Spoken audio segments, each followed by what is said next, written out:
She did not scream when they took her chair. She did not cry when another woman held her children at the school door and told her visiting hours were over. She did not break when her husband stood on a stage in a new suit, accepting an award for building something from nothing, while 300 people applauded a man who had no idea his wife owned the building he was standing in. She just watched and waited. Because Catherine Eleanor Whitfield had learned something at age 17, kneeling beside a woman on a Vermont farmhouse porch, that her husband would spend the rest of his life wishing he had known sooner. Silence is not surrender. Patience is not weakness. And the quietest person in the room is almost always the most dangerous one. By the end of this story, a $38 billion empire will be revealed in front of 300 witnesses. A custody battle weaponized against a mother will collapse under the weight of its own arrogance. And a man who traded the most valuable thing in his life for a chair at a dinner table will understand too late exactly what he threw away. Stay with us. Because this is not a story about revenge. This is a story about what happens when a woman finally decides to stop being small for people who were never worth her size. Lesson line. Every minute you spend watching this story is a reminder that real power does not announce itself. It simply arrives. And when it does, it is already too late for the people who underestimated it. Meaning plus value to the audience. This story is for anyone who has ever been placed at the end of the table and told to sit down quietly. For anyone whose patience has been mistaken for passivity, whose silence has been read as weakness, whose absence of drama has been interpreted as the absence of power. Catherine's story is not fantasy. It is a blueprint. Build in silence. Document everything. Never defend yourself to people who have already decided not to see you. And trust, completely and without apology, that the right moment will come.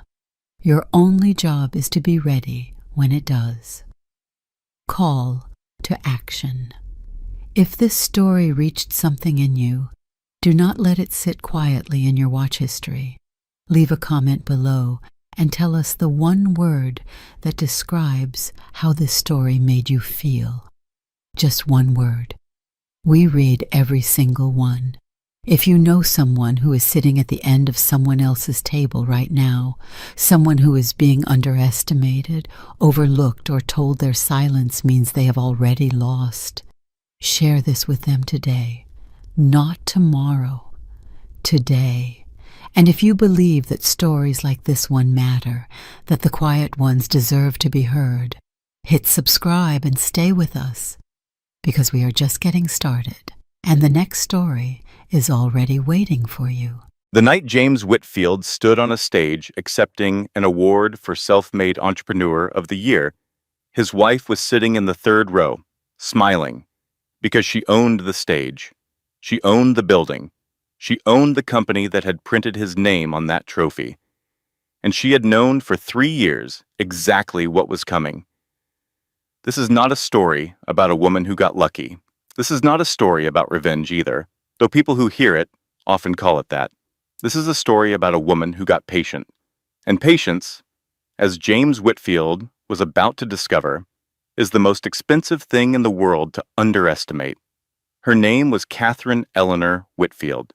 And before we get to the gala, before we get to the ownership chart and the frozen accounts, and the moment 300 people inhaled simultaneously in a hotel ballroom, we need to go back to the dinner, because everything started at the dinner. Catherine had flown in from Denver that afternoon.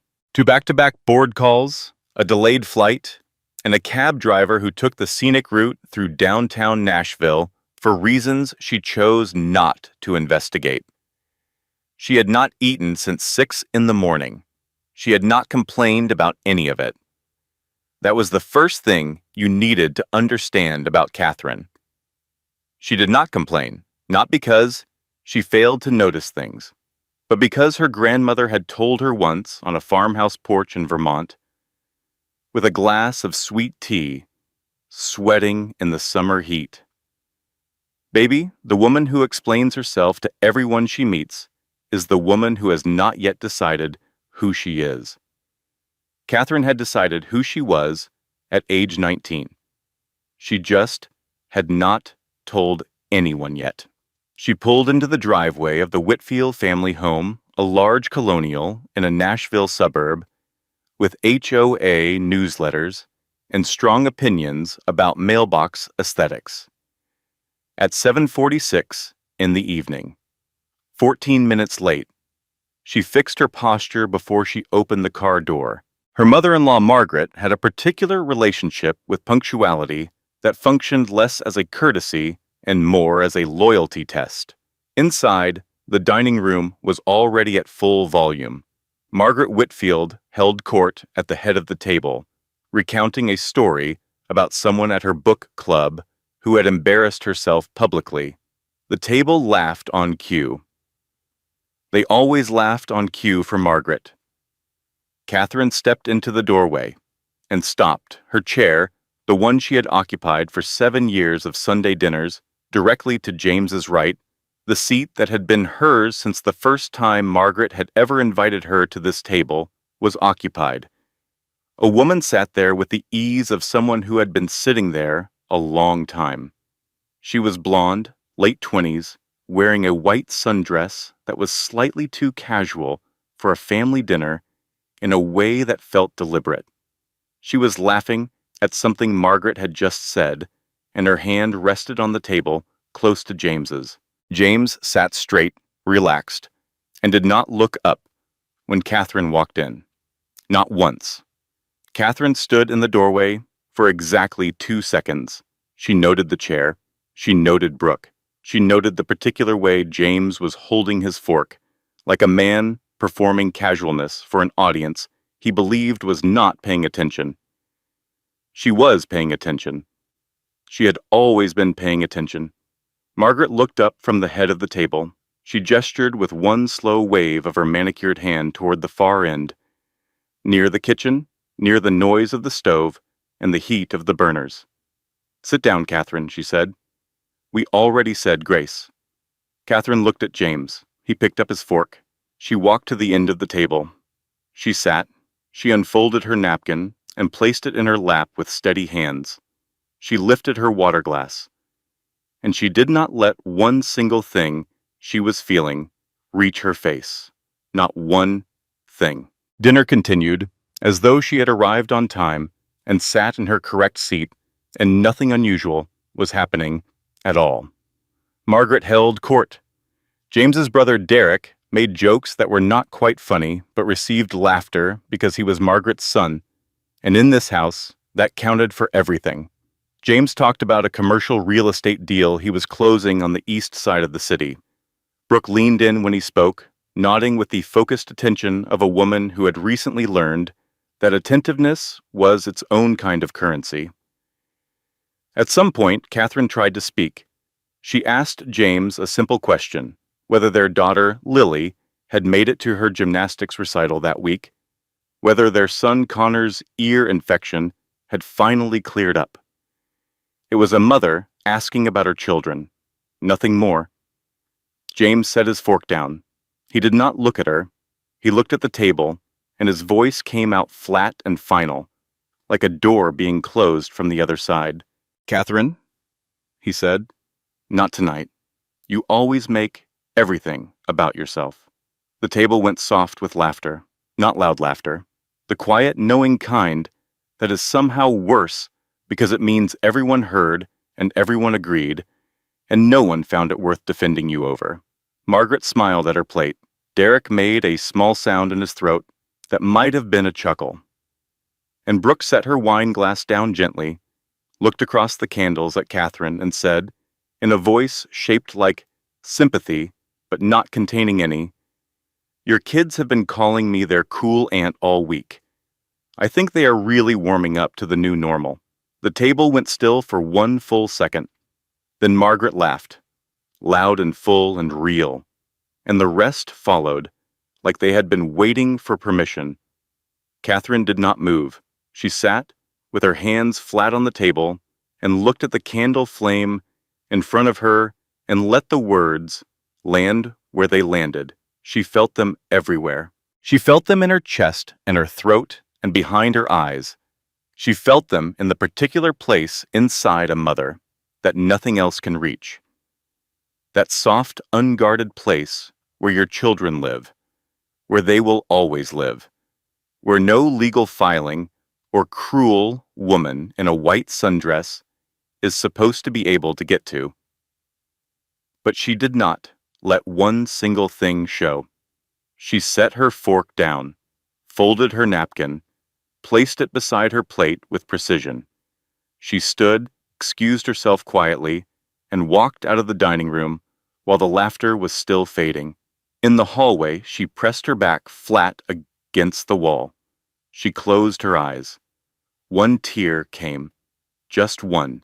She felt it on her cheek, and she wiped it before it finished falling, pressed it away with 2 fingers like she was closing a door. Then she reached into her bag and checked her phone. A notification had come through on an encrypted account she kept under a name no one in that house would recognize. 8 digits in the notification preview.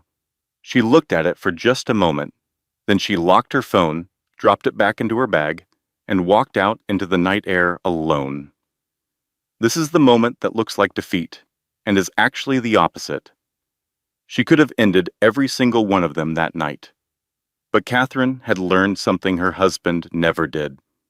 Real power does not announce itself at a dinner table. To understand Catherine, you have to go back, not to Nashville, not to the Whitfield family and their colonial house and their mahogany dining room.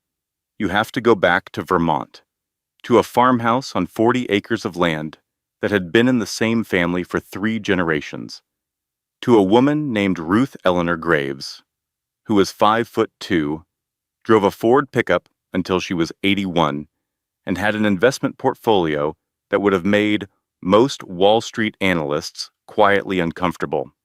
Ruth was not a loud woman. She was not a flashy woman. She wore the same 3 cardigans in rotation from October through April, and grew her own tomatoes and made her own decisions and asked nobody's permission for any of it. What she owned was land. Quiet, old New England land that the state had been slowly developing around for 20 years, multiplying its value in ways that Ruth had seen coming before anyone else was paying attention. She understood value the way people who have actually gone without understand it, which is to say, completely, and without illusion. She raised Catherine after Catherine's parents were killed in a highway accident when Catherine was 8 years old. Catherine was small and serious and already watching everything with those wide, careful eyes. Ruth saw something in her immediately. Not just intelligence, not just beauty. She saw stillness. The kind of child who could sit with a hard thing and not run from it. And Ruth decided that child was going to know exactly who she was before the world got a chance to tell her different.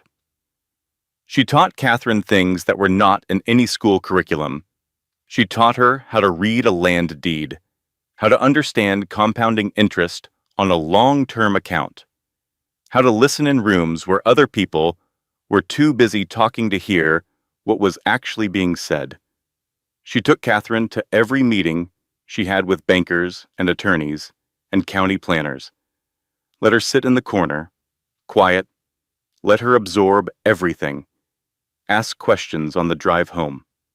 And every evening, on that farmhouse porch, watching the sun go down over the Vermont hills, Ruth would say the same thing to young Catherine. Soft and steady, like a fact rather than a lesson. The loudest person in the room is always the most afraid. You be the quiet one. Catherine carried that with her everywhere. She carried it like something physical, something folded up small and kept close to the skin, available whenever she needed to reach for it. When Catherine was 17, Ruth gave her a leather ledger, old and worn, the kind of thing that looked like nothing from the outside. Inside were land deeds, account numbers, investment records, copies of documents spanning 4 decades of careful, patient accumulation. And at the very back, a sealed envelope with Catherine's name on it in Ruth's careful handwriting. On the front of the envelope, in ink that had faded slightly at the edges, 4 words: open only when broken. Ruth passed the spring before Catherine left for college. She left everything to Catherine, the land, the accounts, all of it, with instructions through her attorney, a quiet, precise man named Mr. Harold Baxter, who had handled Ruth's affairs for 25 years. Nothing was to be touched. Nothing was to be rushed. Everything was to grow in silence until Catherine was ready. Catherine went to college, studied finance, was sharp and fast, and the professors noticed, but she sat in the back and asked questions quietly after class and never made anyone feel outshined. She moved through those years deliberately, gracefully, without drawing unnecessary attention to herself. She met James in her junior year. He was in the business program 2 years ahead, and he was everything that looked like potential. Charming, big laugh, full of ideas, always working on the next thing, always convinced the next thing was the one that would change everything. He talked big. He dreamed loud. He was the kind of man that certain women find irresistible, not because of what he was, but because of what he was reaching for. Catherine saw him clearly. She saw the charm, and she saw underneath the charm too. The insecurity, the hunger for validation, the part of him that needed to be told constantly that he was as great as he believed himself to be. She saw all of it, and she loved him anyway. Because love, Ruth had told her, is not the absence of clear vision. It is the decision to stay anyway, for as long as the other person deserves it. When James graduated and his first business failed, Catherine quietly funded the second one through a subsidiary account Mr. Baxter managed under her name. She told James only that she had found an investor. She did not tell him who. She let him believe in his own momentum. She poured herself into that man like water into dry ground, and for years he grew. He just forgot where the water came from. Here's the thing about invisible support. It becomes invisible to the person receiving it, not through deception, but through habit. James had been supported so consistently, so seamlessly, so without drama or ledger or invoice, that the support had stopped feeling like anything at all. It had just become the shape of his life. That is a dangerous thing to let happen. The months that followed the dinner were a slow and deliberate dismantling. James began bringing Brooke to the children's school events, parent-teacher conferences, Connor's Little League games in the October cold, Lily's gymnastics recital. He showed up with Brooke beside him like she had always been there. The other parents noticed. James did not seem to. The children were confused. Connor started going quiet in ways he had not been quiet before. Lily started asking Catherine questions at night that no 7-year-old should have to ask. Questions about why Daddy's friend was always there. Questions about why Mama had not come to the last performance. Questions that landed inside Catherine like small, sharp stones she could not remove. And then one Tuesday evening, James called. Not to talk. Not to find middle ground. He called to deliver a prepared message in the tone of a man who had rehearsed it. You should sign the divorce papers, he said, before this gets uglier than it needs to be. Catherine sat with the phone in her hand for a long moment after the call ended. She was in her home office, a room James had never shown much interest in, filled with documents and locked drawers and a desktop computer she kept encrypted. She sat there in the low light and she felt the full weight of everything. She let herself feel it. Ruth had taught her that too. Do not run from what is real. Sit with it. Let it pass through you completely, so it cannot ambush you later. Then she stood up, and she went to her attorney.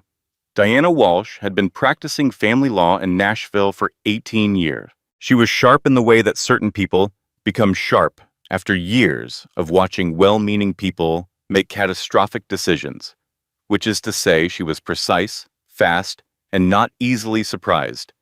Catherine had worked with her for 6 years. Diana did not scare easily. The divorce filing scared her. Not because of the divorce itself. People filed for divorce in Nashville every day, and the legal mechanics were straightforward enough. What scared Diana was what was inside the filing, specifically the custody petition attached to it. James's attorney, a man named Bradley Holt, who had been brought in through Margaret's connections and paid for by Margaret's checking account, had argued 3 things. First, that Catherine's frequent travel for business constituted emotional neglect of her children. Second, that her absences had created an unstable maternal environment that the children had been forced to adapt around. Third, that the children had formed a primary attachment bond with Brooke, who had provided consistent daily care, and that disrupting that bond would cause measurable psychological harm. The filing formally requested full physical custody for James, with supervised visitation for Catherine. 2 hours every other weekend. Catherine sat in Diana's office and read the filing 3 times. She kept her face completely still. Diana watched her read and said nothing until Catherine was done. "How do you want to handle this?" Diana asked. Catherine folded the papers. "Not yet," she said. "Not yet." Diana leaned forward. "Catherine, they are going for the children, and that is not a standard opening move. That is someone who has decided to use the one thing they believe you cannot stay calm about. You understand what they are doing, right?" "I understand exactly what they are doing," Catherine said. "And I understand why they chose now to do it." She paused. "They think the timing advantages them. They want me emotional, reactive, making decisions from fear. The moment I respond from fear is the moment I hand them exactly what they need." Diana studied her client for a long moment. Then she picked up her pen. "All right," she said. "Tell me what you want to do. Here's the first real piece of advice this story offers. Not the last, but the first. When someone attacks you at the point they believe you are weakest, the instinct is to defend that point immediately, loudly, with everything you have. That instinct is almost always wrong. The loudest defense broadcasts exactly how much the attack has landed. It tells your opponent where to keep pushing. The stronger move is documentation. Quiet, patient, comprehensive documentation. Catherine went home that night and started a file. Every school pickup she made, logged with date and time, every doctor's appointment she attended, receipts and notes, every text she sent James asking about the children, with timestamps, every voicemail, every email. She called Connor's pediatrician the next morning and asked for a complete copy of his appointment records going back 2 years. She did the same for Lily's gymnastics coach, her school teacher, the after-school program coordinator. She assembled, over 3 weeks, a complete and detailed portrait of her presence in her children's lives. It was extensive, it was exhaustive, and it stood in sharp contrast to what James' calendar, once subpoenaed, would eventually reveal about his. Meanwhile, Margaret had hired a private investigator named Garrett to look into Catherine's finances. Garrett was experienced. He had done this kind of work for 2 decades. He was thorough. He started pulling the threads of Catherine's financial life and found himself inside a structure so carefully layered, so precisely constructed, that he could not figure out where it began or ended. Account names, he did not recognize, holding groups folded inside trusts that traced back decades, subsidiary companies connected to parent entities registered in states he had not thought to check initially. He dug for 4 weeks. He came back to Margaret with a report that said, essentially, he had found nothing useful. The accounts appeared to be a dead end. He recommended she consider whether continued investigation was worth the expense. They were not a dead end. They were the beginning of everything. The investigation closed. And Brooke, for her part, had told James something in a quiet restaurant over dinner one evening. She said it softly, presented it like a gift, like she was solving a problem he had not yet admitted he had. She told him she was pregnant. James, who had been looking for a reason to make everything permanent and final, accepted this news with a completeness that surprised even him.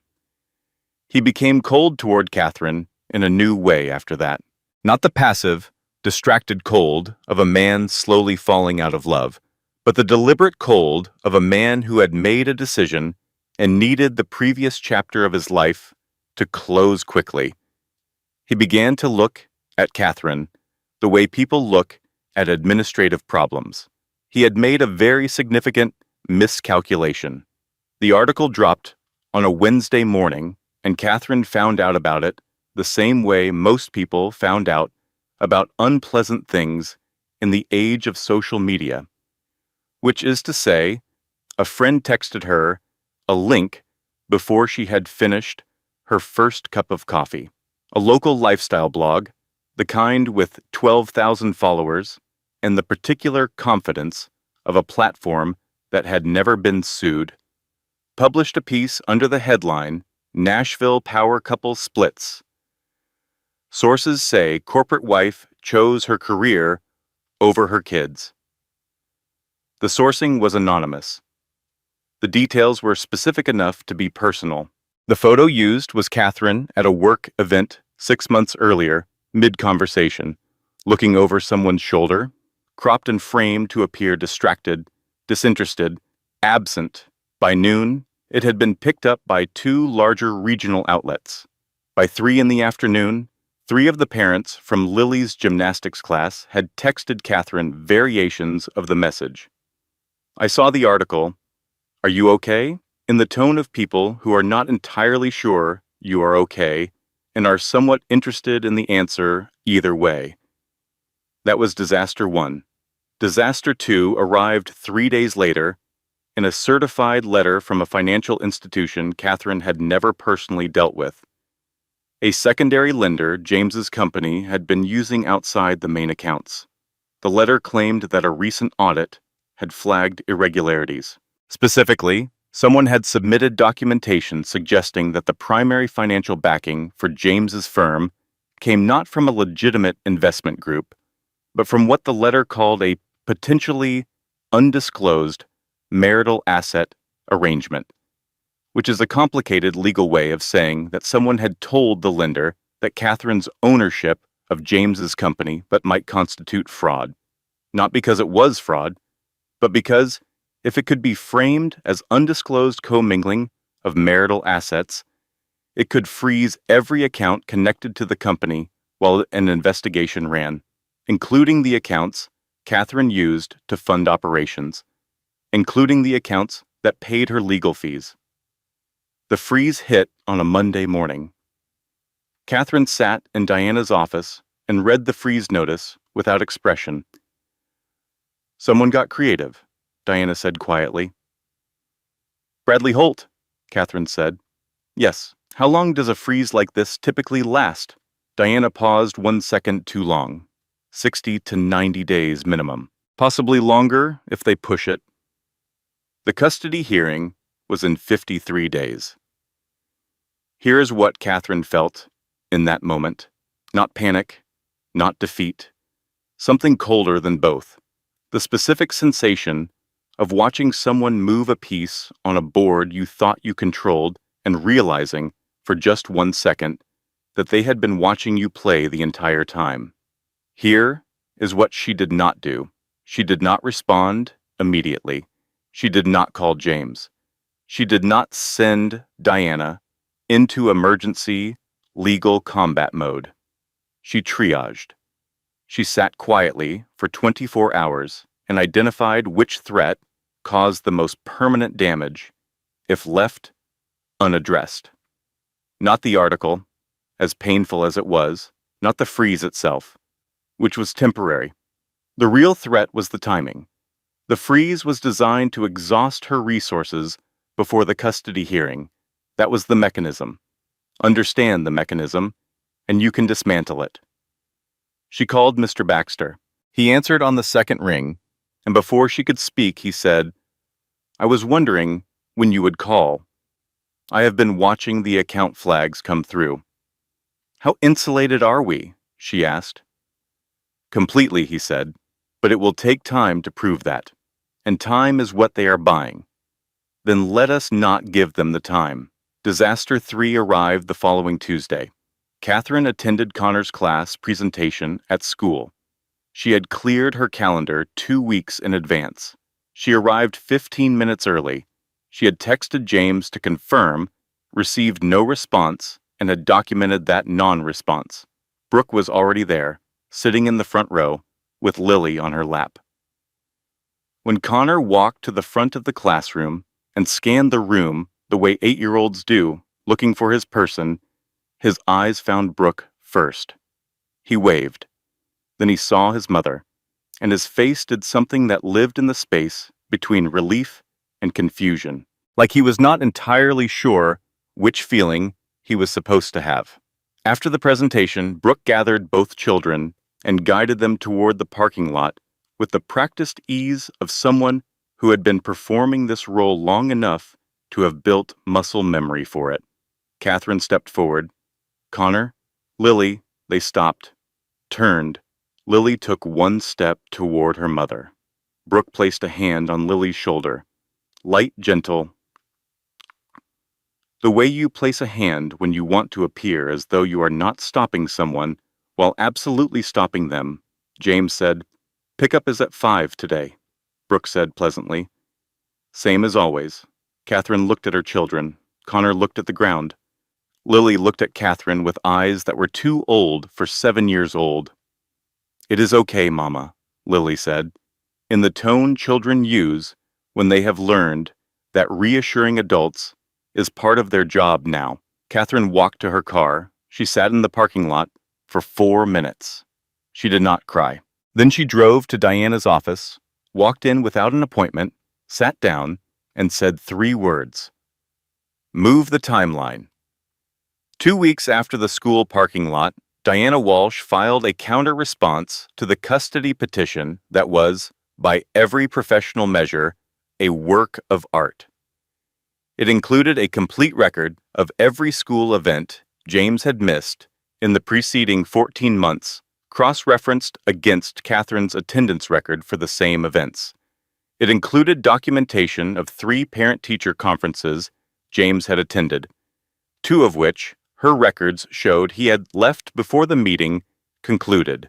It included signed statements from Connor's pediatrician, Lily's gymnastics coach, the after-school coordinator, and 4 families from the children's school who had observed Catherine's consistent presence in her children's daily lives.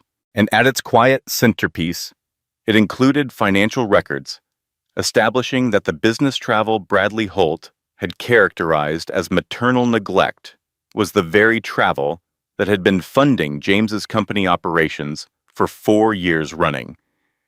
Diana called Catherine after she submitted the filing. "I have been doing this for 18 years, Diana said. "This is possibly the most satisfying document I have ever put my name on." Catherine permitted herself, very briefly, to feel something close to relief. She hired a public relations consultant named Marcus Webb, quick and smart and unshakable, who helped her respond to the lifestyle blog article, not with anger or lengthy rebuttal, but with a single, measured public statement. The statement said, simply, "I love my children, I am present in their lives, and I do not intend to respond to speculation with anything other than that. Within 4 days, 3 of the gymnastics parents had texted again. This time the tone was different. That statement was really classy. "We have got your back." James seemed off at Connor's last game. Just so you know, Catherine, for the first time in 3 months, slept through the night. She thought, cautiously and with full awareness of her own pattern, that the tide might be turning. She was half right. The tide was turning. She just did not yet know what was in it. The call came on a Friday afternoon, and it was not from Diana or Mr. Baxter or anyone on her side of the board. It was from a journalist at the Nashville Business Review who covered commercial real estate and had been following the Whitfield firm's recent announcement of expansion.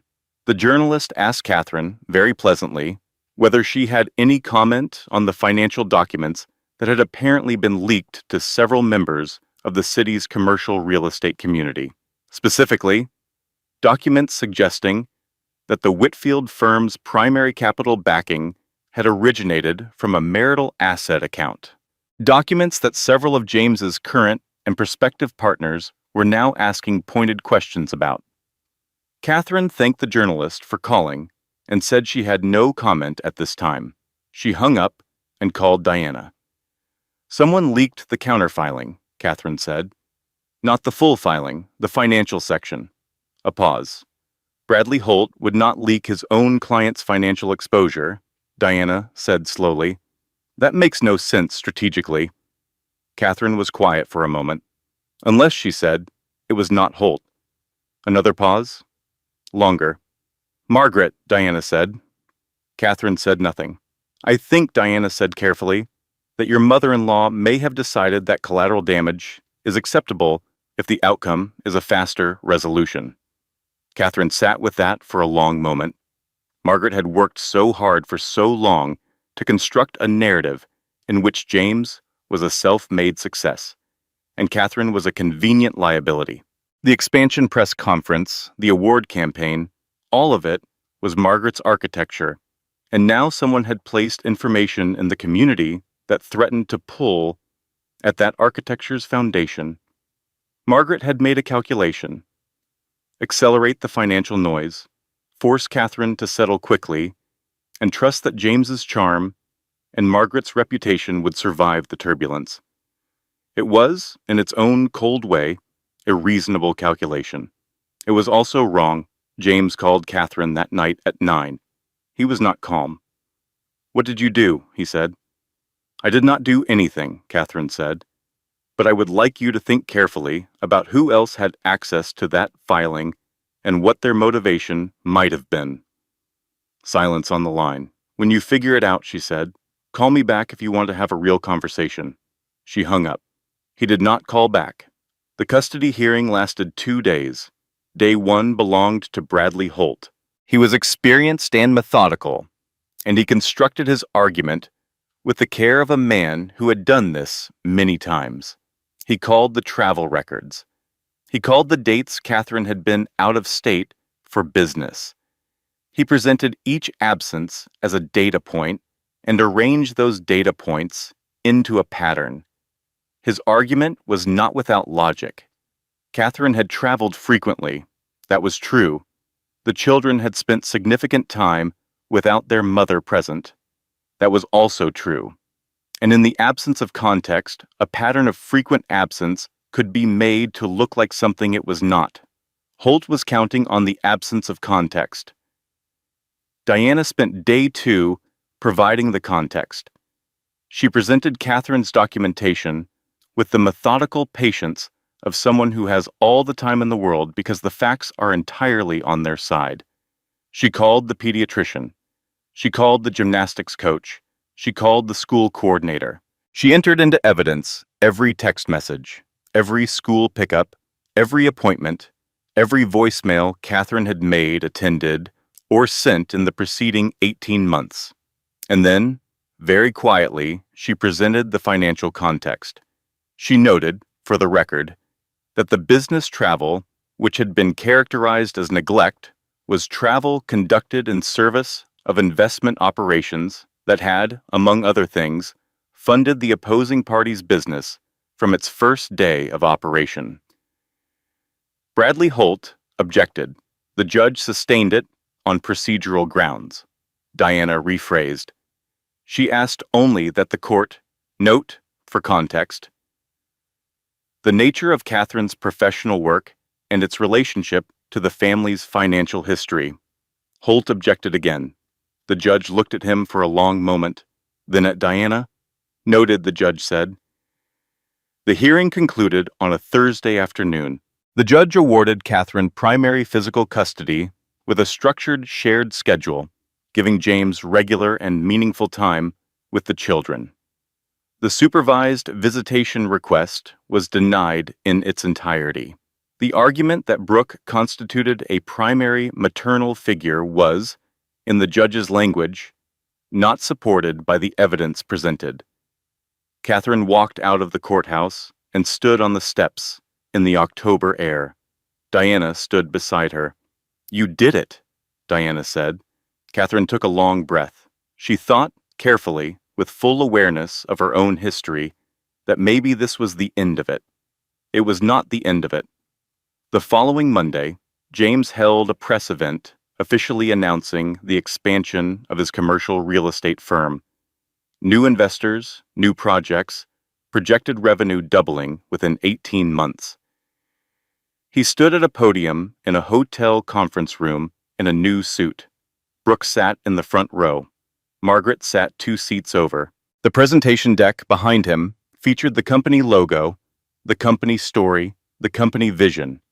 It did not feature at any point the name of the woman who had funded the company's existence from its first day of operation. A journalist asked about the recent financial uncertainty that had circulated in the community. James smiled the smile of a man who had practiced this answer. Every growing company goes through restructuring phases, he said. We have come through that stronger. The fundamentals of this business have always been solid. The fundamentals of this business. His words.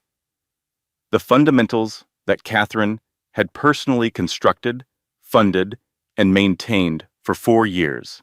The fundamentals that existed because a woman in Vermont had taught her granddaughter how to read a land deed at age 17. Catherine watched the live stream from her home office. She picked up her phone. She called Mr. Baxter. Harold, she said, I think we are ready. A long pause. Then the sound of a man who had been waiting for this phone call for approximately 4 years. I will make the calls, he said. That night, Catherine drove to her own driveway, pulled in, turned off the engine, and sat in the dark. She did not go inside immediately. She sat with her hands resting in her lap, and the night air on the other side of the glass, and the particular quiet that comes after a long fight when you are standing at the edge of something final. She reached into the glove compartment, past the insurance cards, and the registration, and the small accumulations of ordinary life, and she pulled out Ruth's leather ledger. She had not opened the sealed envelope at the back. She had carried it for over a decade. She had carried it through college and through her marriage and through the years of building what she built. She had carried it the way some people carry a thing they know they will need but are not ready for yet. She had opened the ledger many times, read the land deeds and the account numbers, but the envelope with her name on it in Ruth's careful handwriting she had not opened. She opened it now. Ruth's handwriting was careful and unhurried, the handwriting of a woman who wrote like each word mattered, and rushing through them would be a kind of dishonesty. The letter was 3 pages, written on the kind of paper that had weight to it. Paper chosen deliberately by someone who understood that the medium carries part of the message. Ruth wrote about the land first, about the history of it, the 4 generations of women who had held it, what it had cost each of them, and what it had given back. She wrote about the accounts, about how they had grown, about the instructions she had left with Mr. Baxter, and why.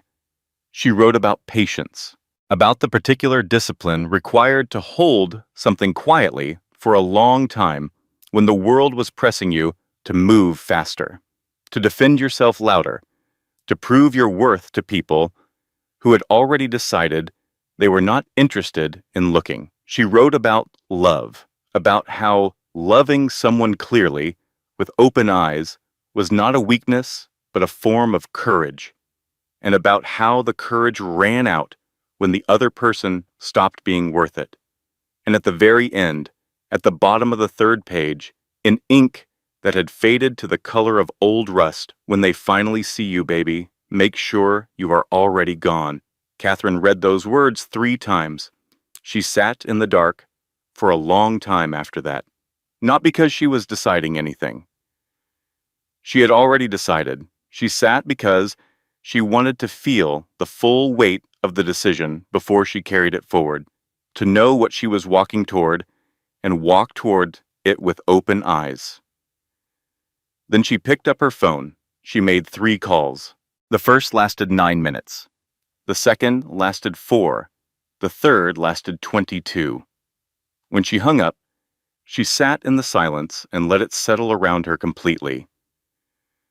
And for the first time, in longer than she could remember, she smiled. Not because anything was fixed, not because her children were home, or the fight was over, or the world had suddenly righted itself. She smiled because she remembered something she had let herself forget for a while. She remembered who she was. The Graves Foundation Gala was 3 weeks away.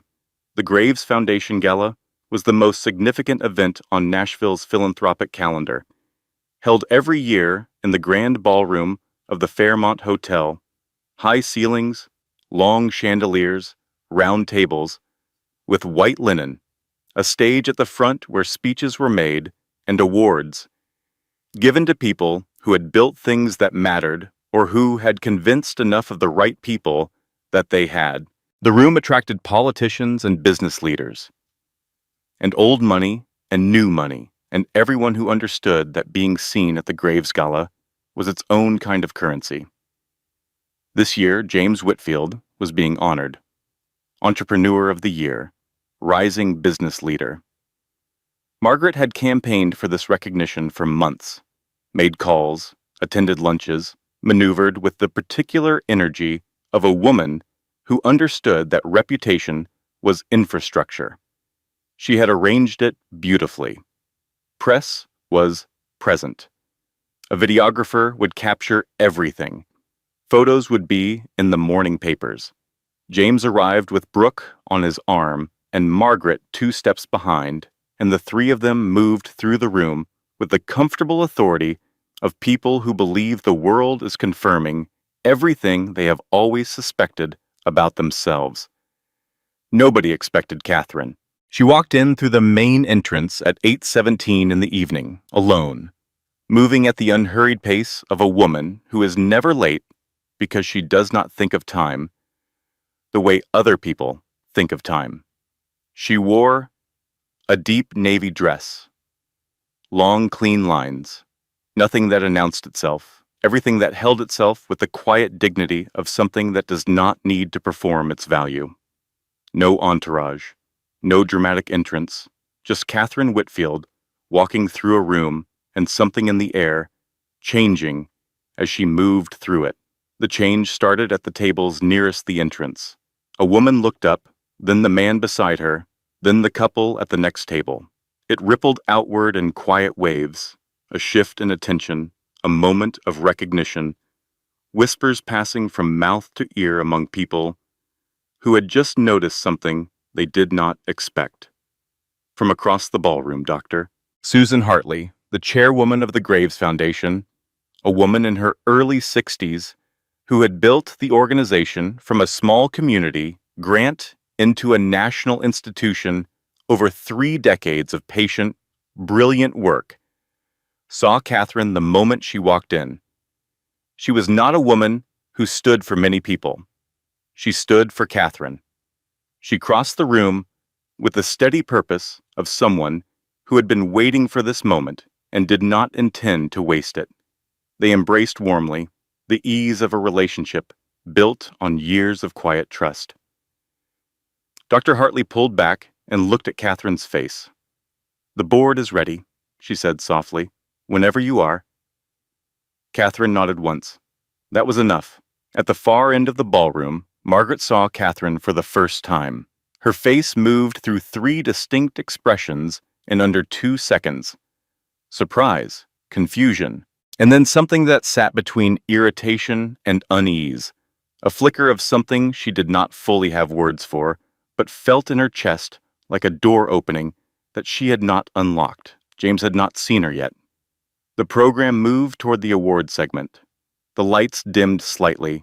The screen at the front of the stage lit up for the biographical video about James. Standard footage, good production, music underneath it, a narrative about a man from Nashville who had built something from nothing. The video played for 90 seconds. Then it glitched. The screen flickered. A murmur moved through the room, polite, confused. The sound of people assuming technical difficulty. The AV technician at the back looked at his equipment. Nothing was wrong with his equipment. A different screen came up, clean, white, simple. Just a corporate ownership chart. At the bottom of the chart, the name of James Whitfield's company. Above it, a holding company. Above that, another. And above that, sitting over everything, like the capstone of a structure that reached all the way up, in clean black letters, the Graves Eleanor Group. Principal, Catherine Eleanor Whitfield. Estimated portfolio value, $38.4 billion. The room did not erupt. It did something quieter and more devastating. It inhaled. 300 people drawing breath simultaneously, reading the same words, looking at each other to confirm what they had just seen, and then looking at the screen again because perhaps they had misread it. They had not misread it. Phones came out immediately. People pulling up searches, cross-referencing names and companies and histories. And what they found, within seconds, was the shape of something enormous. The Graves Eleanor Wig Group, private holdings across commercial real estate, technology infrastructure, renewable energy, and a venture portfolio spanning 14 states, built from 40 acres of Vermont farmland that had multiplied in value beyond even Mr. Baxter's conservative estimates over 3 decades of patient accumulation. She had been the silent majority shareholder in her husband's firm since the day he opened it. He had been working every single day in a building that existed because she had allowed it to exist. He had been growing a business that was, at its financial foundation, entirely hers. He had been working for her, without ever knowing it. James sat at his table, with his hands flat on the white linen cloth. His face was doing something complicated, that the cameras at the front of the stage were, unfortunately, capturing with complete clarity. Brooke sat beside him with her mouth slightly open, looking at the screen, and then at James, and then at the screen again, as if the answer to a question she had not known to ask was rearranging itself in real time. Margaret had gone the color of old chalk. She looked at the screen, then at Catherine, and something behind her eyes shifted in a way that suggested she was recalculating something she had been confident about for a very long time. Derek looked at his phone, then at his mother, then at the screen, then at nothing, which was about what Derek had to contribute to the situation.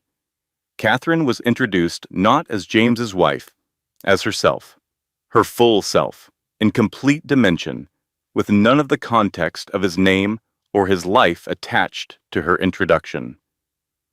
Principal founder. Majority stakeholder. The woman who had built the Graves Eleanor Group from 40 acres of Vermont farmland and a grandmother's worn leather ledger and 15 years of patient, invisible, immaculate work. She walked to the podium. The room was so quiet that the sound of her heels on the stage floor was the only sound in the entire ballroom.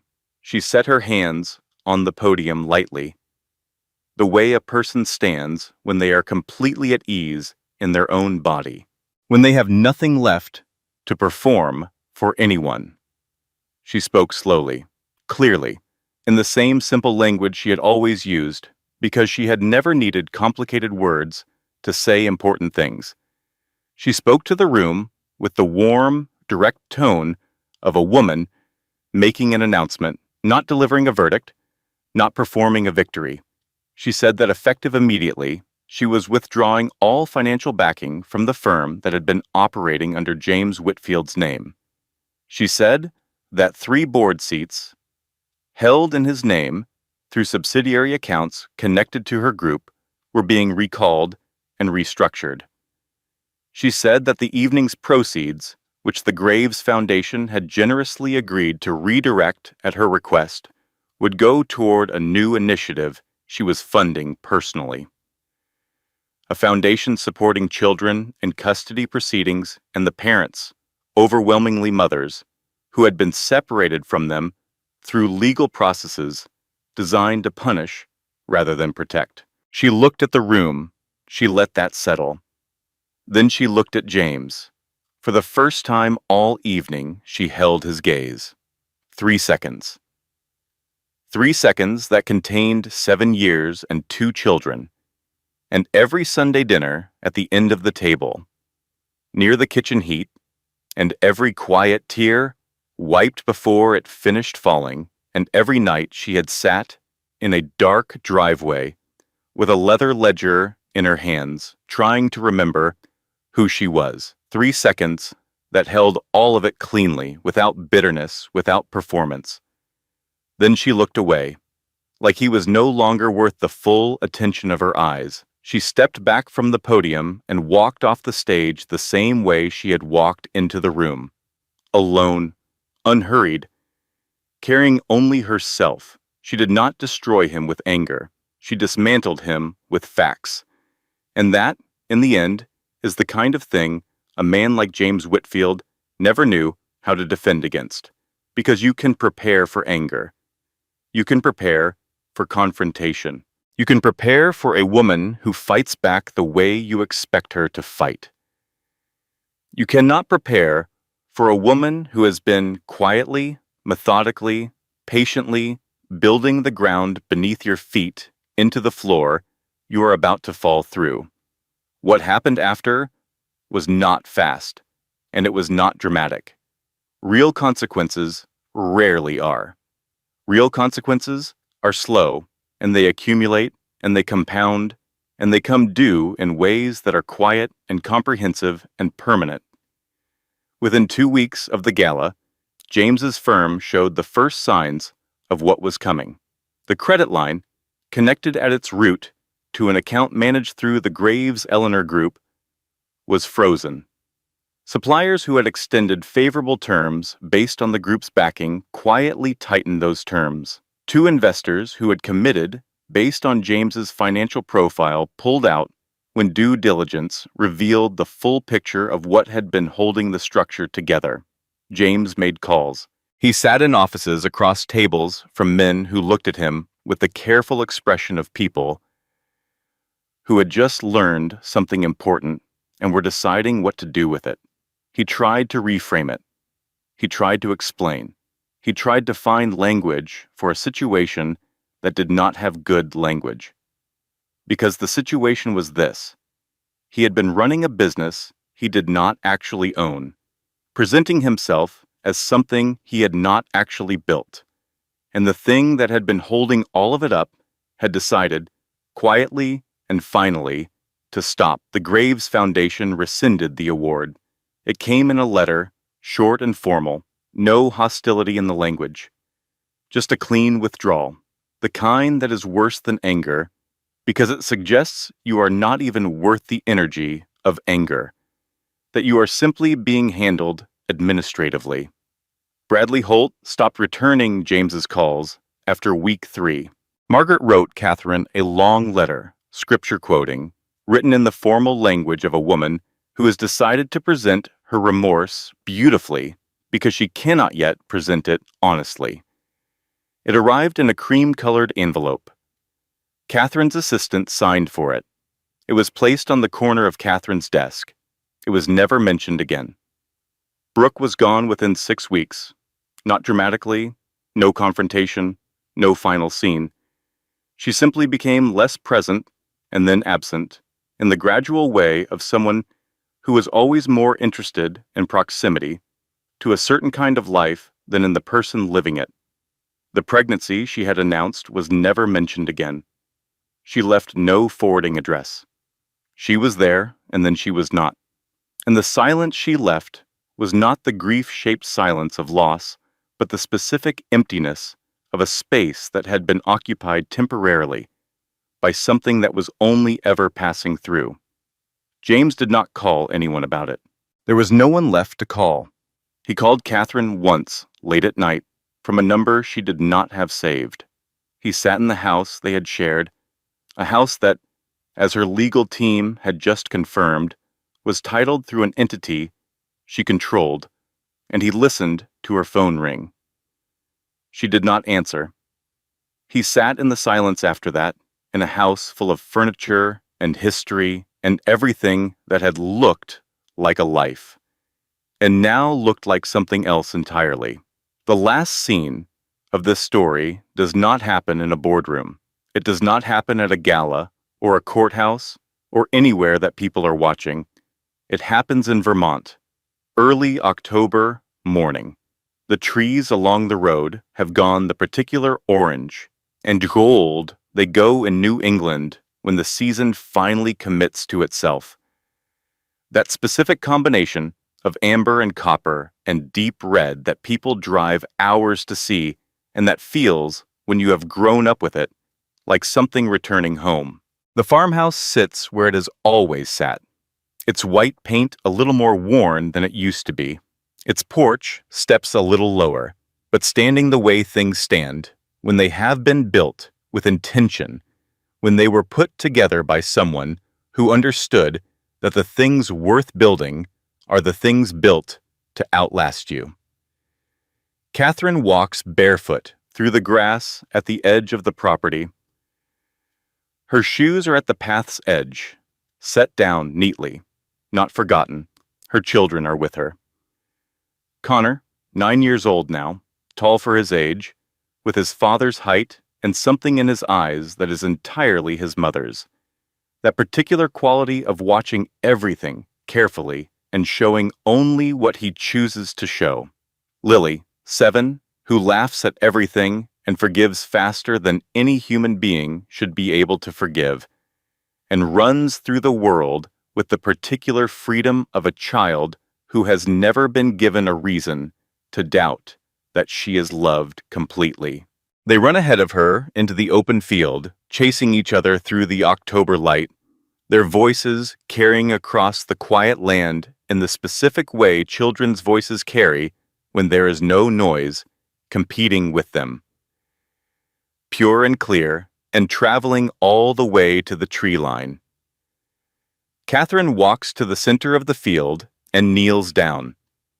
She presses her palm flat against the Vermont earth, feeling the coolness of it, the weight and density and realness of it.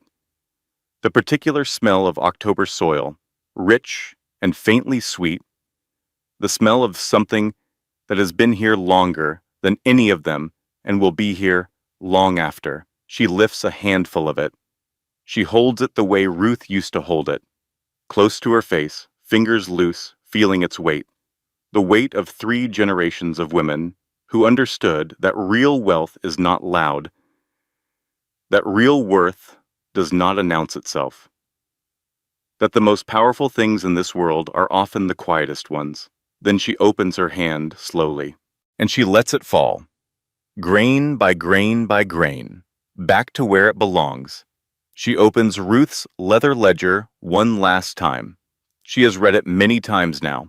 Return to it the way you return to a thing that continues to give you something new each time you come back. She turns to the very last page, a page she had somehow not noticed for years. Or perhaps not been ready to notice. A page that had been there all along, in Ruth's careful hand. One final line, in ink faded to the color of old rust. When they finally see you, baby, make sure you are already gone. Catherine closes the ledger. She holds it in both hands for a moment, feeling its familiar worn weight. This small, ordinary-looking thing that had held the blueprint of everything. The land deeds and the account numbers and the patient accumulated wisdom of a woman who understood that silence, chosen deliberately, is not weakness. It is strategy. It is dignity. It is the long game played by people who are not in a hurry because they know where they are going. She presses the ledger gently against her chest. Just once, the way you hold something you are about to set down for good because you no longer need to carry it. She looks up. Connor and Lily are running toward the fence at the far edge of the property. Lily is laughing, her voice rising and falling like music over the land. Connor reaches the fence first and turns back to look at his mother, waiting. The particular way children wait for the person they are most certain of. Catherine stands. She brushes the Vermont earth from her hands. She picks up her shoes and does not put them back on. She follows her children, unhurried, unbroken, whole. Here is the final thing this story asks you to hold, and hold it not as a lesson from a stranger, but as something you may have already suspected about yourself. The moments in your life when you were underestimated, when you were placed at the end of the table, when someone decided that your silence was evidence of your weakness or your patience was evidence that you could be taken for granted, those moments were not the story of your defeat. They were the story of your becoming. Every person who looked past Catherine Whitfield was a person who handed her time. Time to build, time to document, time to wait for the right moment with the right facts in the right room with the right people watching. They thought her silence was surrender. It was something else entirely. And here is the wisdom this story leaves behind, not from a narrator, but from a grandmother on a farmhouse porch in Vermont, watching the sun go down over the hills on an evening decades ago. The loudest person in the room is always the most afraid. You be the quiet one. Catherine Eleanor Whitfield never needed them to understand her. She only needed herself to remember who she was. Some people are not built to be seen by small eyes. Some people are built to outlast everything that tried to dim them, and to walk into the light carrying only what was always theirs. James Whitfield had a wife. He had a partner. He had a woman who funded his dreams and raised his children and absorbed his cruelty without breaking. He had all of that, and he traded it, not for something better, not for something equal, but for a chair at a dinner table, a woman in a white sundress, and the brief, expensive comfort of feeling like the biggest person in the room. When the cost came due, it came quietly. The way Ruth always said, the real things come. Not with noise, with weight. The permanent, undeniable weight of what you chose to throw away. Some losses you do not recover from. Not because of money, not because of reputation, but because some people only come around once. And Catherine Eleanor Whitfield, standing barefoot on Vermont soil, with her children's laughter ahead of her, and her grandmother's ledger pressed to her chest, was absolutely and certainly only ever going to come around once. If this story stayed with you, it is probably because something in it recognized something in you. Maybe you have been the quietest person at a table that did not deserve your silence.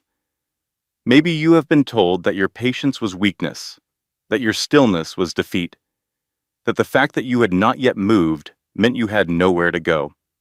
Maybe you are in the middle of something right now that feels like it is winning. It is not winning. Be the quiet one.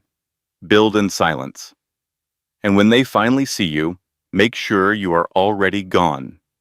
Final closing statement. This content was carefully researched, written, and edited by hand, built from the ground up to carry meaning, not just minutes. Every word in this story was chosen with intention, because we believe that the stories we tell ourselves and each other have the power to change how we move through the world.